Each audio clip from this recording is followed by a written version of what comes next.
What's going on today, everyone? I got to pinch myself because I can't believe it, but Murray Thom, the vice president of DWave, has come on the show and he's listened to me ask him questions for 30 minutes and he's done a fantastic job. We talked about quantum annealing, quantum computers, the larger tech ecosystem, current clients, commercial value, and lots of goodies about quantum computing and the state of this very special company, DWave, and how they're positioned in the industry and quantum computers and the quantum ecosystem in general. I loved hearing his thoughts. I think you will too. Let's jump right in.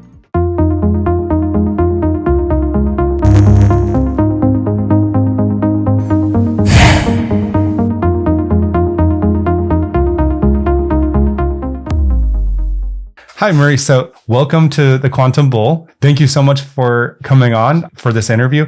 Tell us a little bit about yourself and your history with DWave. For sure. So I'm the Vice President of Quantum Technology Evangelism at DWave. So my primary role is to help global businesses and organizations to understand quantum computing and the transformational impact it can have for them today. I've been with DWave a little over 22 years. And when I started, I was designing and building the quantum computing systems. I have actually built a few quantum computers by hand. I also spent about 6 years out in the field talking with our customers and working with our partners and then helping with them write their first software programs for quantum computing technology. And then I've also been on our software teams, really building out the technology stack to help people get business value with quantum computing technology quickly. Things like our Ocean open source software development kit, our Leap quantum cloud service, and our hybrid solvers. So it's been a really exciting journey, and I'm really excited to be here talking with you, Majid. Awesome. And thank you so much again for coming on. And we actually got a chance to meet in person at Cubits 2025. You were the MC of events, and you did an outstanding job. It seemed like you were a seasoned vet. Have you done that? Have you done that before? It's my third year as the MC for Cubits, yeah. Well, it's awesome to have that talent in-house. You did a fantastic job. And the energy at the Cubits 2025 conference this year, it was my first one, but it just seemed outstanding. Like everyone was very energized, and there were a lot of customers that just had a lot of great things to say about DWave, and just it was a really great atmosphere. Is that kind of how you experienced it as well? Yeah, I mean, I feel like that is definitely my experience, and that's what we're hoping people will get from it as well. I mean, I think one of the principal challenges in quantum computing right now is helping people to understand the technology and how they can make use of it. In my role at DWave, I really try to connect with folks and share those stories and tell them about it. But there's more to communication than just, hearing it from me. I'm hearing it from folks at DWave, and I think the Cubits conference is an excellent opportunity where researchers and programmers who are actually working with the technology can help other people understand what it feels like to program the system and to get fast responses from it. And then also to hear from our customers about the value that it brings, because that's really, I think, what helps it to feel real for folks and for them to connect with how quantum computing has been realized today. So you've been at DWave for a long time. And one of the questions that I was just dying to ask you is, does 2025 feel different at all? Because from my perspective, as an investor and I cover a lot of the quantum stocks and that type of thing, DWave's had a lot of exciting things this year. They had the quantum supremacy, their increased guidance, their quarterly earnings call, and also a lot of drama just in the quantum computing space with and Dr. Bratz leading the company in a very admirable way through this very interesting period of time. So I'd love to hear your thoughts on 2025 for DWave and how that compares to previous years. Yeah, I knew going into 2025 that this was going to be our best year ever. And each year, all throughout 2024, as I was connecting with folks and sharing, what the capabilities of the quantum computers were, how reliable they were, the sort of commercial applications that were being built on them, I could tell that it had reached a level where all of their core questions were getting answered, and they were really interested in using the technology. Sort of like how can I get started with the technology? And we've got a great process for getting them going. In the 22 years I've been at DWave, it's been a fantastic ride, and we've made like a lot of progress every year. But I would say what really differentiates it is that early in a technology development cycle, as you're describing it to folks, there are definitely people that you meet who are kind of like, yes, I want to get involved right away. But there are always a large group of folks who kind of like, they're excited by it and they can see your enthusiasm for it, but you can sort of tell there's something missing. They're not quite sure how this connects to their life. And that really has changed for us now, where, people can see that it's being used for like, retail grocery stores. It's being used to help, mobile telecommunications networks run more efficiently. It's being used in automobile manufacturing processes. And once, actually, that's kind of an important observation, is that most of us understand the technology in our lives through the applications we use it for. So being able to share those application use case stories is really helping people to connect with quantum computing and understand how it relates to them. Awesome. So on that note, can you share commercial adoption of quantum annealing? So you guys, DWave specializes in quantum annealing, and maybe you could just lay kind of just a 101 groundwork on quantum annealing versus gate-based for the viewers and audience, the difference between those two technologies, and then also what type of commercial adoption have you seen? Yeah, absolutely. Okay, so let's start first with like a bit of a like the hierarchy of terms, or like the taxonomy of quantum computing. So at the broadest level, quantum computing is energy efficient compute for hard problems. So think about it as one of the computing resources that we can bring to bear when we're tackling challenges in industry and government and research. The one level deeper from that, at the top of the pyramid, is the notion that in quantum computing, you're trying to use quantum effects to help you perform calculations that are too slow or too hard to do with regular classical computers. Okay, so that's a very clear idea, and it suggests that quantum effects can be a resource for a computer. So what type of resource does it represent? Well, that brings you down into an idea of like, there's different ways to use it as a resource, and those ways represent different models. Two of the primary models are annealing and gate. So I haven't gotten to like, how do you build them, or what do you build them out of? That comes later. First, you have to decide how you want to use the quantum effects in your calculation.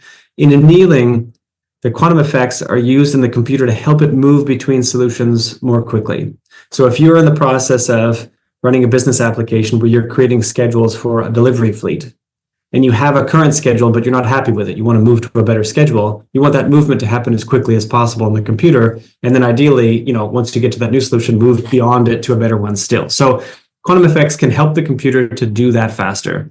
And that's the idea behind the annealing model. And it shapes everything from the way that you program it, the fact that you don't need to know quantum mechanics to use the machine, and the fact that it's really suitable for logistics, scheduling, resource allocation applications like workforce scheduling, production scheduling, cargo loading, those types of things.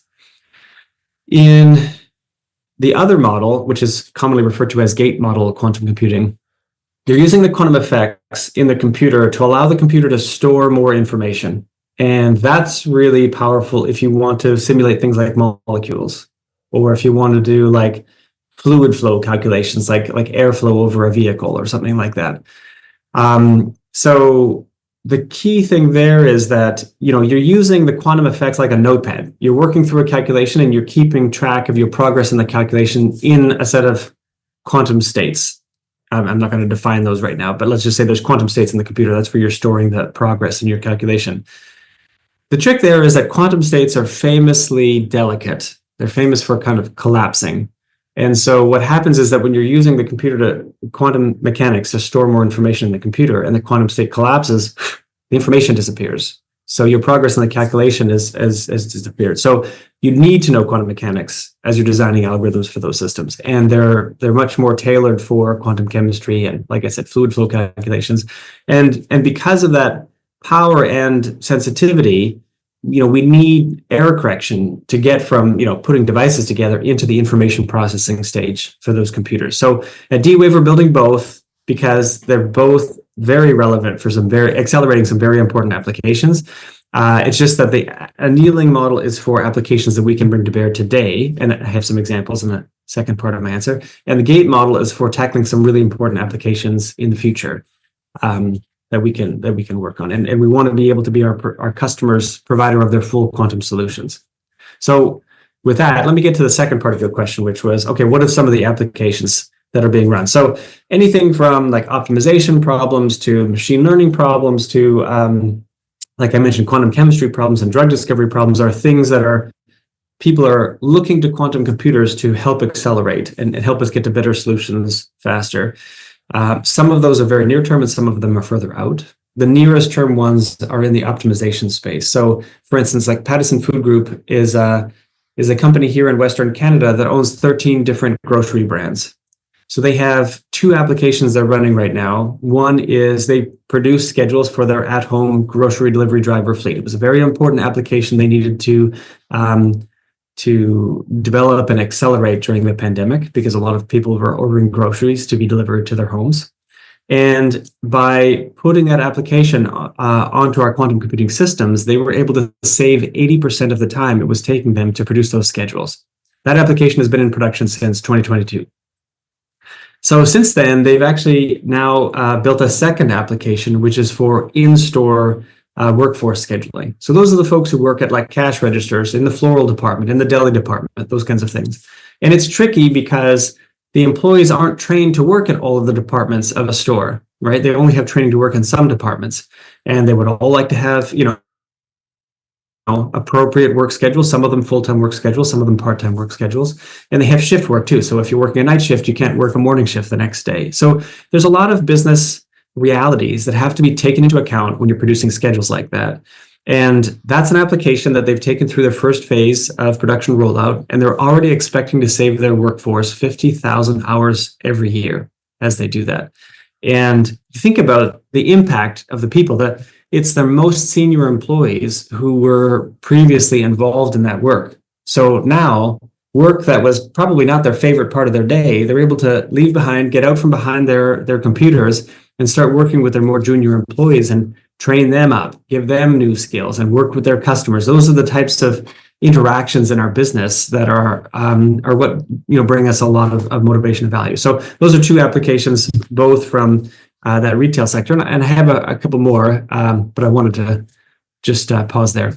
Thank you for taking that huge question. And it was a multi-part question. You did incredible navigating through that. So amazing progress. And also we have like in our current state of technology, right? We have the AI boom, the AI data center. And we know that AI data centers, one of the big problems is they are resource hogs, right? Every time you build an AI data center, you also need to build a power plant to power the data center.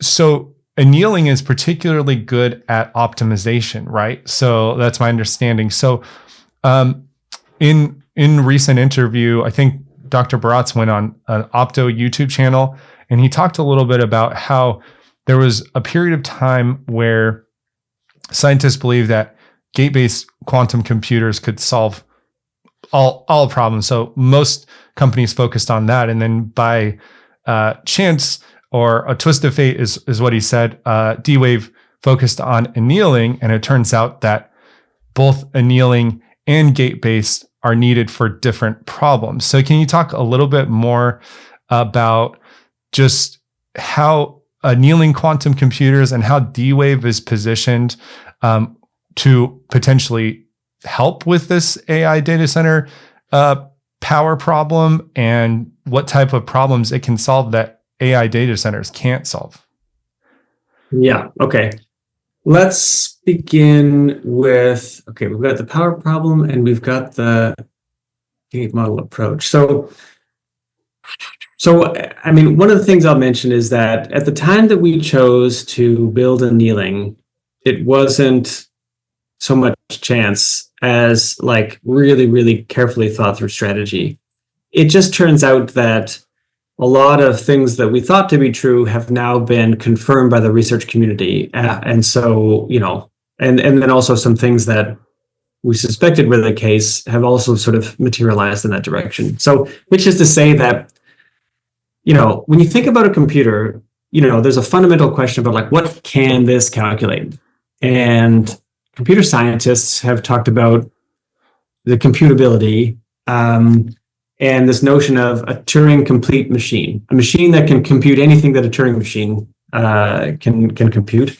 Both gate model and annealing computers are universal in that sense. Anything I could put on a classical computer, I could put on either a gate model system or an annealing system.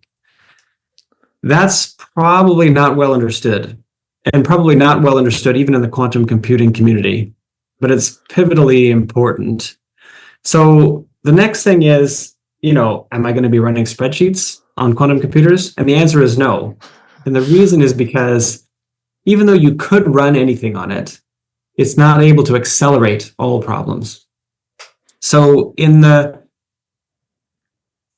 development of the quantum computing industry, computer science complexity theorists gave us some really powerful, important theory about what we could understand that quantum computers would be able to accelerate, and also accelerate the most, like to the greatest degree. And that was sort of an important kind of North Star to give us a bit of direction about what we should be building. And at DWave, we started building gate model systems as well. What we realized was that there are nonetheless some really, really great engineering challenges that need to be overcome. And we realized this back in the early 2000s. Some of which have been overcome now by the broader quantum computing community that have come together to solve those problems. But an important element is, what is the overhead that is between you and solving industrial problems? And we realized early on that in problems of like logistics and optimization, there's a much closer connection and a much broader connection to industry and industrial problems where we can bring them value. And we determined early on that in fact, those systems were going to be easier to build. So we would actually, it's a shorter path and less overhead between us and actually accelerating problems in that space. And now, so we started on that path and we were making great progress. And the more progress we made, the more our competitors sort of had to choose a different space. It's not like quantum computing hasn't developed like integrated circuits where the companies were constantly breaking apart and reforming, and there were several companies on an even playing field. We were way out ahead of other people. So that's what's allowed us to get a huge lead in annealing. And there's a whole variety of other reasons why that's the case. So that's part of the strategy that has set DWave up as the world leader in annealing quantum computing, way, way ahead of everybody else. And it has applications today, and we're the company for people to work with in that space. And so, yeah, that's highly differentiating, and it's really valuable, and we can speak in very simple terms with our customers about that. Now, to your second point about, addressing the energy crisis with quantum computers, that is, we've just learned something relatively recently. We recently had published in the peer-reviewed journal Science a paper where we did a comparison between classical computing and our quantum computers, our DWave Advantage and Advantage 2 annealing quantum computers. The comparison was against the Frontier and Summit supercomputers at Oak Ridge National Laboratories. And the Frontier supercomputer is one of the largest, most energy efficient supercomputers on the planet. And even though it's one of the most energy efficient, it still consumes 21 megawatts of power to run it. By comparison, our quantum computers take 12 kilowatts of power, 12 kilowatts, so 1,000 times less power than that system. And in that calculation, we were performing magnetic material simulations, which are an important application. Magnetic materials are used in medical imaging and in sensors and motors and batteries and a variety of other applications. And in that calculation, we were able to do complete the calculation in 20 minutes. And we were able to determine scientifically it would have taken 1 million years to do that with the Frontier supercomputer. Wow. So basically impossible to do. And then what's phenomenal about that is that the energy savings from that calculation, in order to have done it with a supercomputer, it would have taken the like energy consumption equivalent of global electricity consumption annually. And the electricity consumption on the quantum computer was less than $1. So that speaks to the fact that we've got this new computational resource that previously has never existed. And if we can take some really, really difficult problems and offload them off of these sort of energy consuming resources with classical compute and put them onto quantum computers, we have an opportunity to transform the energy consumption of our compute platforms in a really big way. So brilliant. Thank you so much for the insight. And again, for I'm throwing some complex questions at you, and you're doing amazing. I do want to ask, so with this specific problem of, I would say the whole industry, because I cover a lot of different quantum stocks, and a lot of the conversation is, for example, there was a Time magazine article that was released yesterday that said the quantum era is now. We're in the quantum era, but it's not going to happen like, we're not going from an iPhone 11 to an iPhone 12. It's going to be a lot of small baby steps, lot of small progress into suddenly all these quantum computers are going to be kind of working behind the scenes and improving and enhancing things. So how do you see it? And I made a video on this actually, and I did kind of knock Time magazine a little bit because they didn't mention DWave, and DWave is the most obvious of all the quantum companies that's currently bringing commercial value today.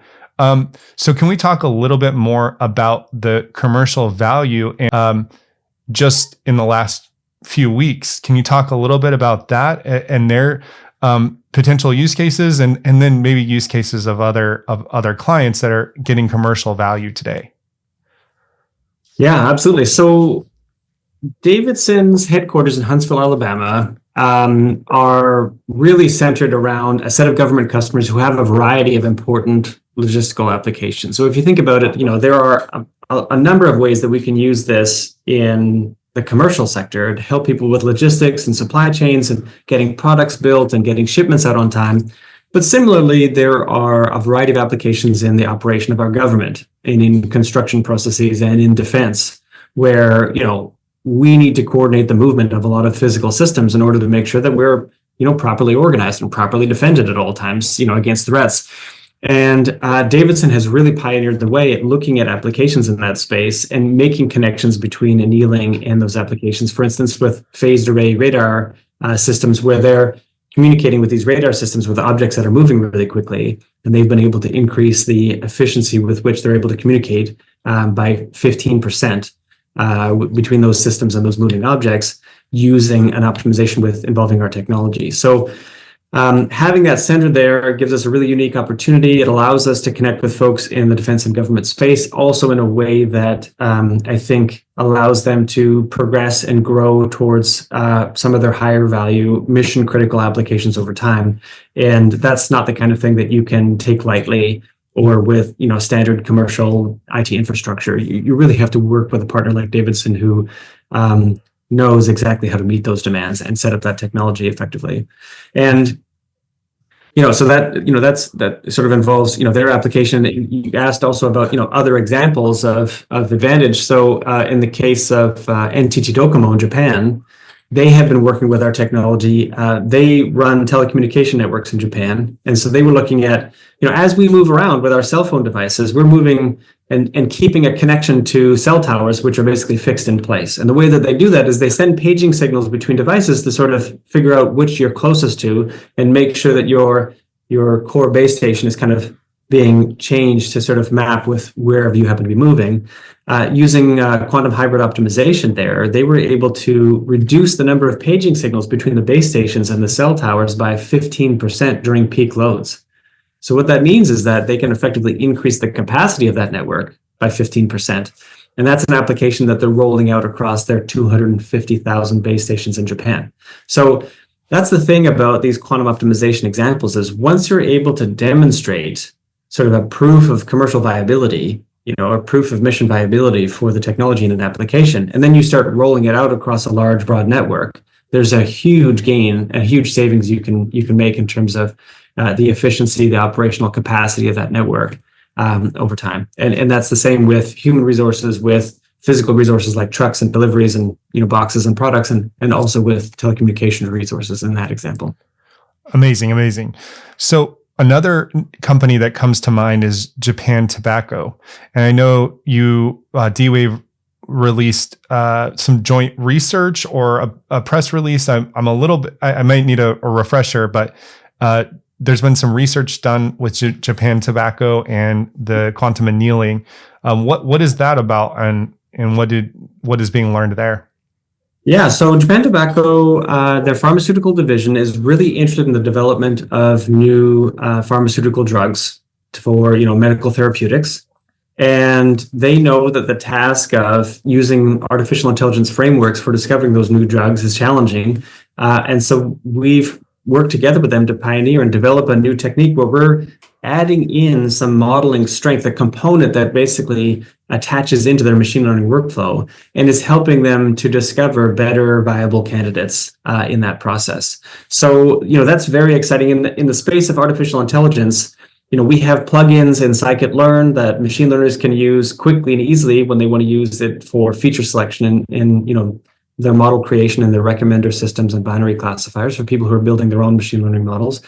And then, a little bit deeper on the research side, you've got groups like JT's pharmaceutical division, who are really advancing and creating some new models using structures like restricted Boltzmann machines, using our quantum computing technology to help them with that process. So I think it's very exciting times. And I think a harbinger for the fact that, the more smart people that we can bring to this technology and begin experimenting with it, the more of these productive workflows we can start discovering and then add to the toolkits that machine learning and artificial intelligence practitioners are able to use. So speaking of bringing more smart people, I did notice that DWave's been hiring in 2025. Can you speak a little bit to kind of growth areas? And what does the company see? Like, let's just fast forward to 2028. What's your ideal scenario for DWave's place in the quantum world?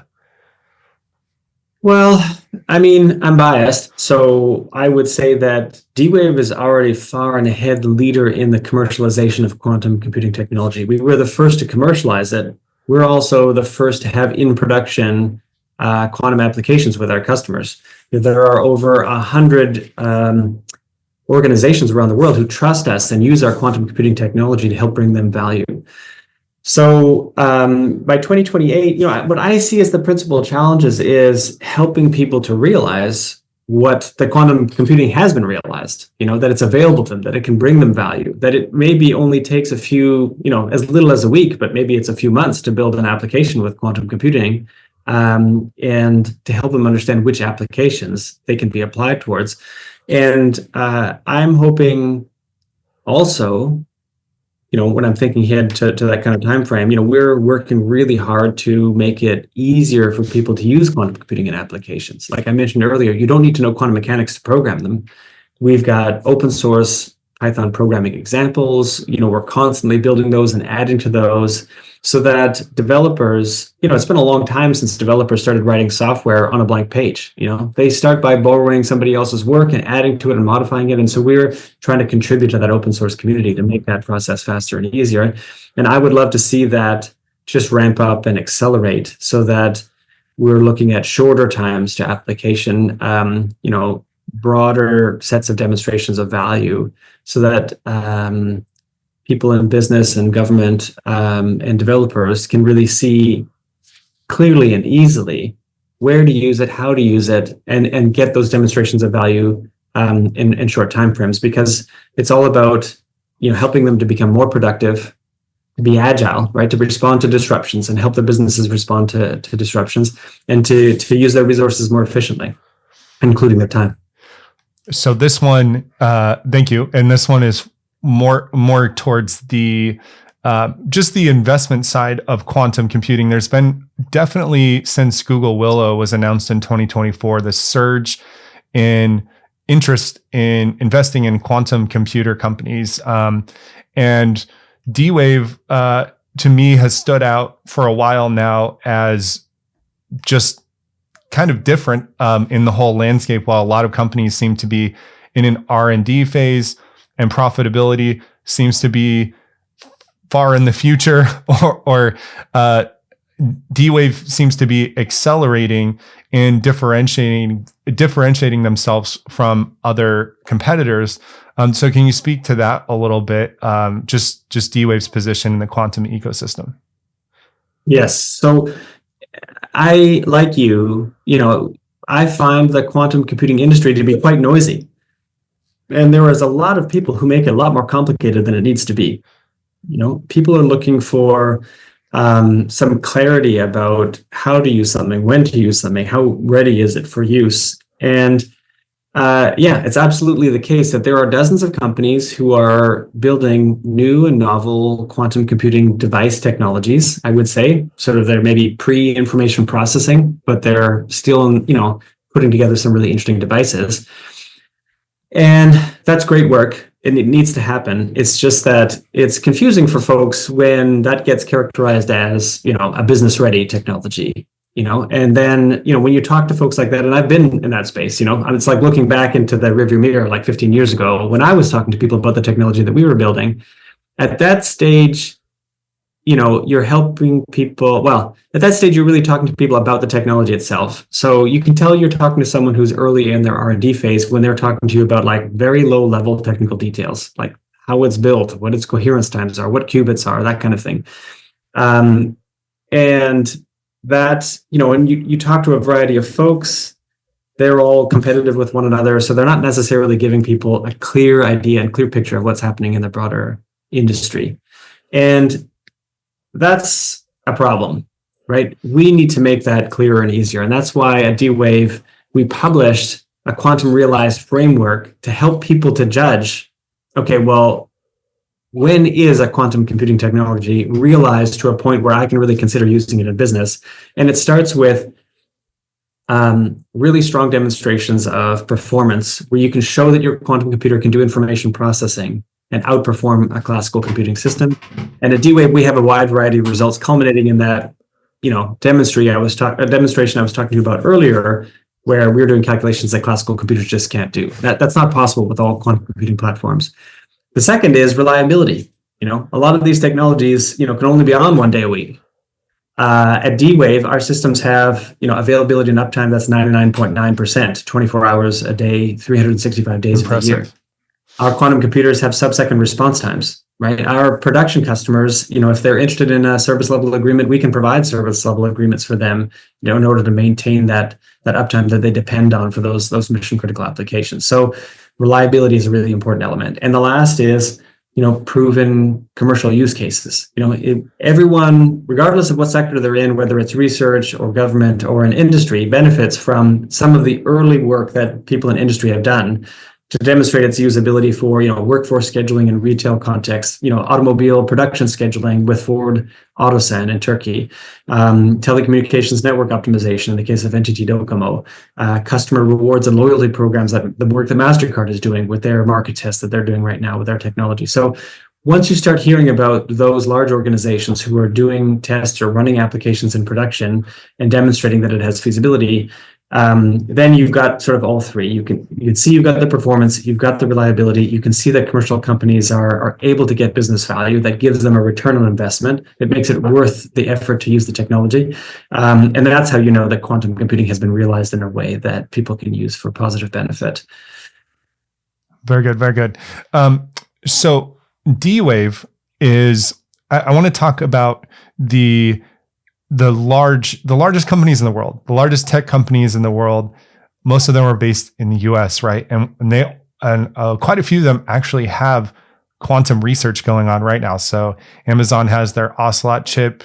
Microsoft announced their Majorana 1. I can't say that word. I don't know why they chose that word. And then Google Willow, of course. And then we saw NVIDIA earlier this year saying quantum was 15 to 30 years away. And Dr. Baratz came on CNBC and said, no, it isn't. It's here now. We're commercial today. And then we saw the NVIDIA GTC interview where Jensen invited a bunch of quantum computer companies and their CEOs or representatives on stage to talk about quantum computing, and they announced their quantum research facility in Boston. So you have the biggest companies in the world that are pouring money into quantum research. You've used the word differentiate, and how does DWave? What makes DWave different from the other companies? Well, okay. The key difference with DWave is our laser focus on helping businesses create value with quantum computing technology. So you're right. We don't have the same size. We don't have the same number of people, and maybe we don't have the same financial resources that a really large multinational company might have.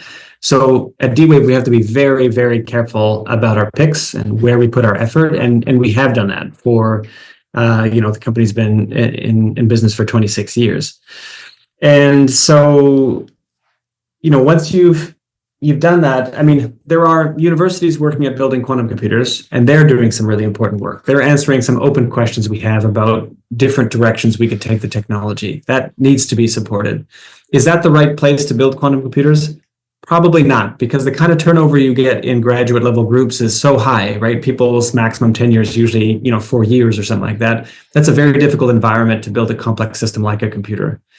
Then you look at like really large businesses, like the ones that you were just talking about, and there's just so many examples of innovator's dilemma there in quantum computing, right? Where somebody has a core operation and they would love to be able to innovate in a new sector, but at some point they make a decision of, am I going to do a little bit less of my core business in order to grow this new innovative center that I have?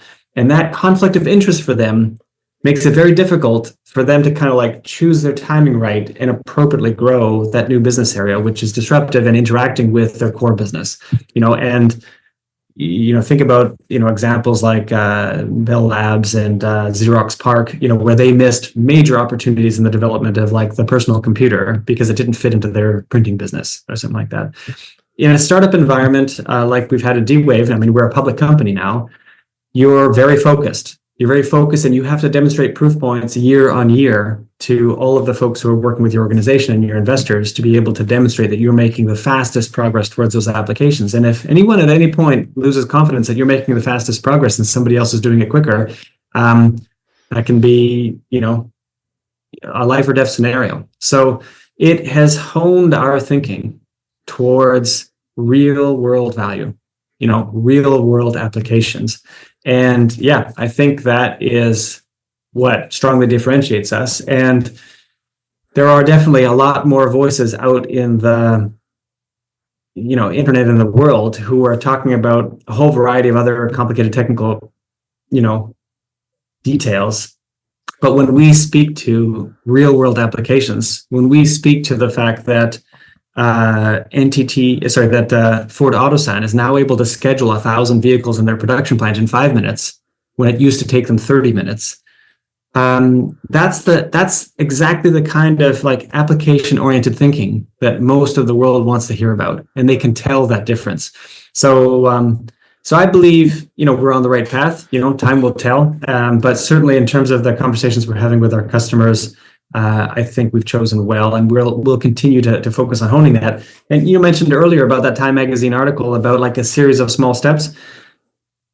Part of the difficulty with what you were just sort of characterizing there is that maybe there's a huge part about the progress that they're not aware of. Certainly, if they didn't mention DWave, there is a big part of that they're not aware of. But throughout our entire journey, we've always tried to focus on building a technology stack that makes each of those technology developments, whether it's on the quantum processors themselves, in the mathematics of the open source tools, or in the sort of Python programming frameworks, the application end customer gets a compounding benefit of all those transformations. And I think properly aligned like that, that really brings the industry's incentives and our customers' incentives right alongside one another.